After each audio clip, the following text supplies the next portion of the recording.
Hello dear students, we are doing Unit 1 of Social Science, Two Big States.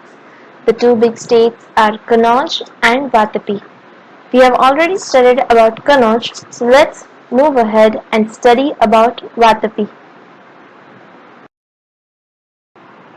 But before moving forward, let's do a quick recap of what we studied in the previous class or in the previous video. We studied about King Harshvardhan and how Kannauj became one of the big states of India. It was a part of North India and there was majority of the region connected under his rule. And how as a ruler his people were living, how the life was, how the administration was, what kind of trades were being there, how prosperous the region was. And then we also studied about the Chinese traveler Huan Sang, how and what he noted. He has noted that during the reign of Harshvardhan, people were living a happy, simple, and pious life. They were very religious, and he had also studied at the Nalanda University for 5 years and studied about Buddhism.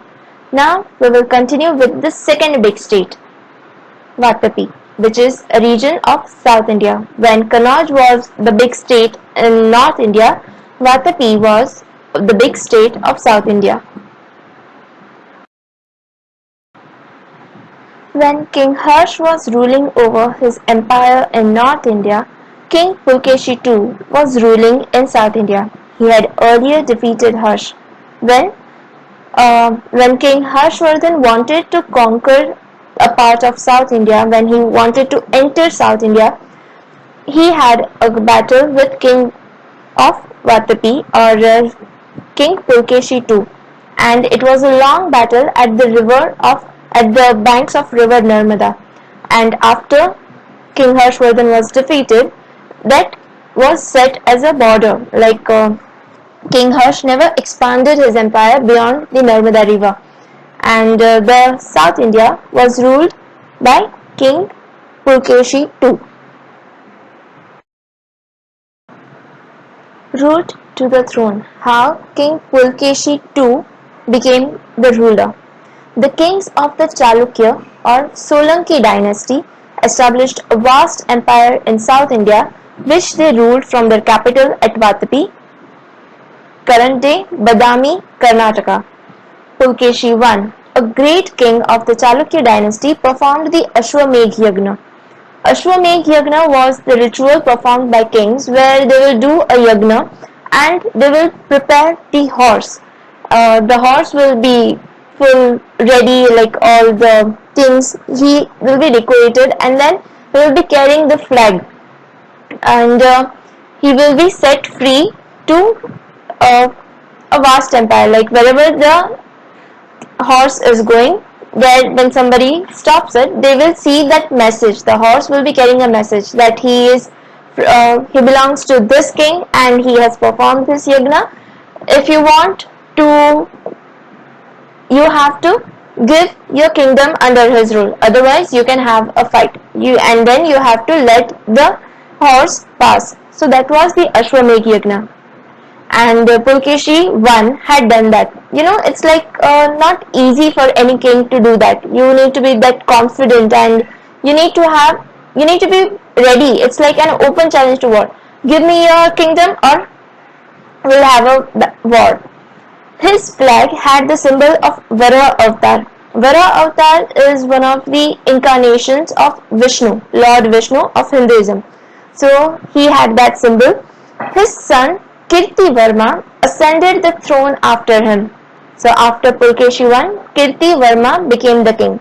He was succeeded by his brother Manglesh.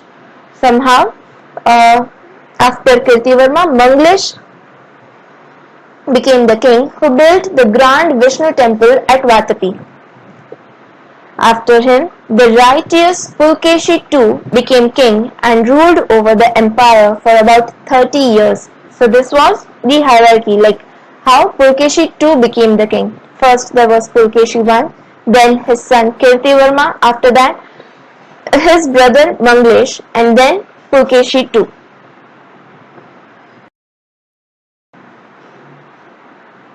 Pulkeshi II, 610 CE to 642 CE. Pulkeshi was valiant king. Valiant means he was brave, he was courageous, who won many battles. His first victory was over Lat, South Gujarat, followed by his win over Gurjar, North Gujarat. He gained control over the Vengi region that lay between the rivers Krishna and Godavari. This region is in South India, like the upper part of South India, and also acquired Andhra Pradesh. He transformed the capital Vatapi into a city of magnificence and splendor. Like he built the capital, various things he constructed there, which showed like how magnificent the capital is, and that shows how magnificent the kingdom is. The king is.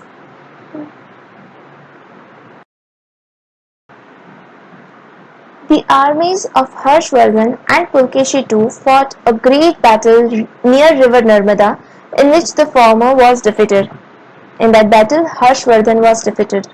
This halted Harsh's expansion towards South India and saw the empire of Kannauj could not extend beyond Narmada. This I already explained in the previous slides, that Harsh wanted to expand his kingdom, but in the battle he was defeated, and that said that the Narmada is the border, he cannot go beyond it.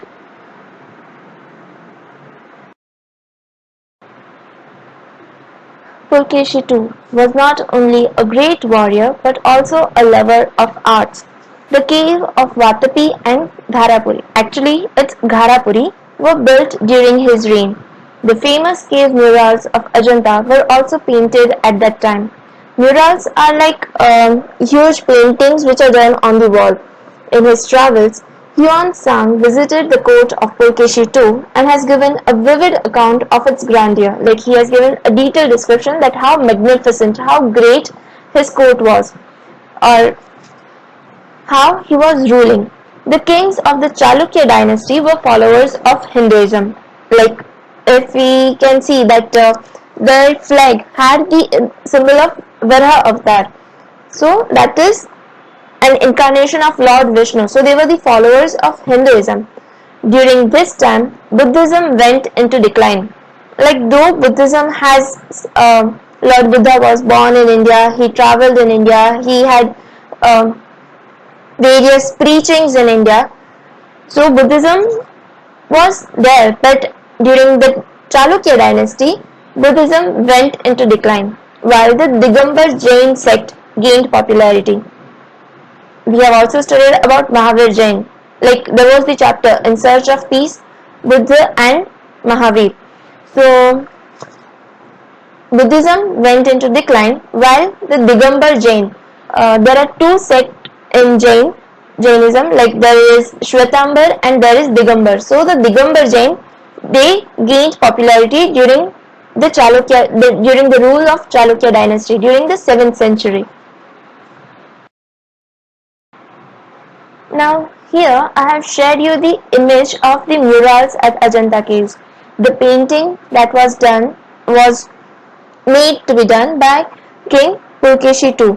We cannot see it clearly, like the color has faded over time, and under the attack of Mughal kings some part was also destroyed, but we can see like how great it was, how the art was flourishing during that time. And these are the images of the Badami caves and Gharapuri caves. Gharapuri caves, or we can also say Elephanta caves. This is just the entrance, like how they are looking. If you want, you can also search on YouTube. Many other YouTubers have shared their travelogue, and you can actually see like how beautiful these caves are, how beautiful the carvings are, like how grand some of them, like it's like a temple, but still that image and all, that statue, those idols, you can see that in other YouTube videos. Here I have just shared the pictures. Harshvardhan and Pulkeshi II were contemporary rulers.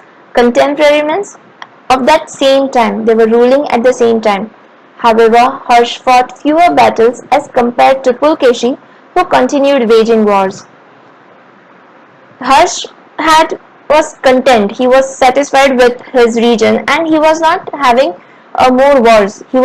Instead of that, he was developing his kingdom. He was doing good for his kingdom. While Pulkeshi, he continuously waged wars and he was expanding his kingdom. He finally met his end in 642 CE in a conflict with the Pallav king of Kanchipuram. He also died in a battle, like he had a conflict with the Pallav king of Kanchipuram, and King Harshvardhan died 5 years after him. So in 642 CE, Pulkeshi died, and in 647 CE, King Harshvardhan met his end.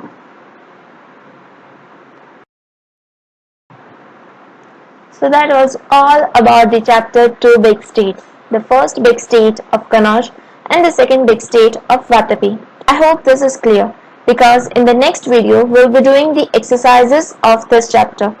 Now you guys will be getting the PDF with direct answers and you can copy it, but instead of that I would like you to read the chapter once again and let me know if you guys have any doubt. You can also watch the video for detailed explanation.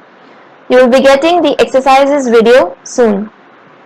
So till then, just make sure that you search for the King Harshvardhan, the king of Chalukya dynasty. I did this as per the textbook, but you will get videos by other YouTubers who have created this story as with proper animations or like cartoon, and they are really interesting. You will get a detailed explanation about this. In fact, more than what our textbooks are giving us. So that's it. Enjoy your day. Bye.